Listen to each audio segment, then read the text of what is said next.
করে শেষ করার পর কবুল হলো না কেন, দোয়া এখনো কবুল হয় নাই, অস্থির হবেন না।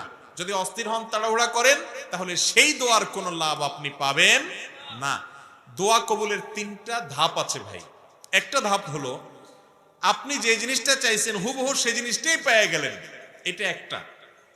আরেকটা হলো যে জিনিসটা চাইছেন সেই জিনিসটা পাইলেন না, তাহলে কি পাইলেন? অন্য আরেকটা পাইলেন। অন্য যেটা পাইছেন সেটা আপনার আল্লাহর কাছে চান নাই। অনেক সময় সন্তান, ছোট বাচ্চারা মা বাবার কাছে যেটা চায় তার চাইতে দরকারি জিনিসটা তার দরকার আছে, সে বুঝে না, তখন মা বাপ ঠিকই যেটা দরকার সেটা দিয়ে দেয়। ঠিক না বে ঠিক? ঠিক একইভাবে আমরা আল্লাহর কাছে একটা জিনিস চাই, অনেক সময় মনে করি এটা পাইলে মনে হয় সুখের সাগরে ভাসবো, এর চাইতেও দরকারি একটা জিনিস আমার দরকার, সেটা আমার মাথায় নাই। আল্লাহ তাআলা দেখা যায় আমার ওই দোয়াটা কবুল না করে, অর্থাৎ যেটা চাইছি সেটা না দিয়ে তার চেয়ে দরকারি একটা দেয়। এটাও এক প্রকারের দোয়া কবুল। দোয়া কবুলের 3 নম্বর ধাপ হলো আমরা আল্লাহর কাছে দোয়া করলাম, দুনিয়াতে কিছুই পাবো না, কিন্তু এই দোয়াটার বিনিময়ে আখিরাতে একটা পুরস্কার জমা হবে। ওই পুরস্কার পাওয়ার পরে বান্দা বলবে, আল্লাহ দুনিয়াতে কোনো দোয়া কবুল না হয়ে আজকে যদি সবগুলোর জন্য সওয়াব পাইতাম তাহলে সেটাই আমার জন্য বেটার হইতো, ভালো হইতো।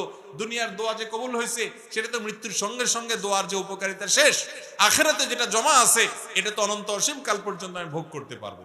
এই জন্য ইমানদার দোয়া করার পর কবুল হইল না কেন, দেরি হইল কেন, কবুল হচ্ছে না কেন, অস্থির হবে না, নিরাশ হবে না।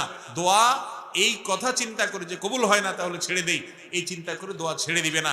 এরকম যদি দোয়া করতে থাকে, আস্থা থাকে যে দোয়া কখনো বিফলে যাবে।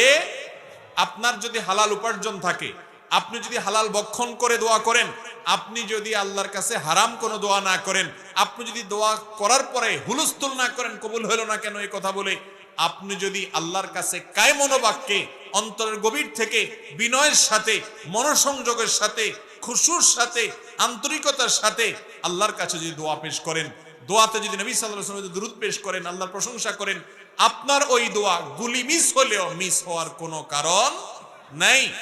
আপনি দোয়ার উপকারিতা বা ধাক্কা অনেক সময় অনেক পরে দেখবেন, অনেক পরে দেখবেন। আল্লাহর বিভিন্ন নবী রাসূলদের দোয়ার কথা এই কোরআনে আছে। আল্লাহ রাব্বুল আলামিন উল্লেখ করেছেন, হয়তো কখনো কেউ দোয়া করেছেন কবুল হয়েছে অনেক পরে এসে, আছে না নাই?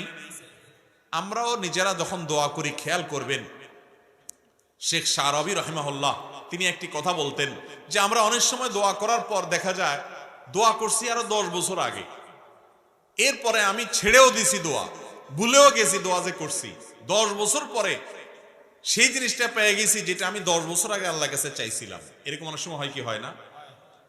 আমরা ভুলে যাই কিন্তু আমাদের মালিক ভুলেন না।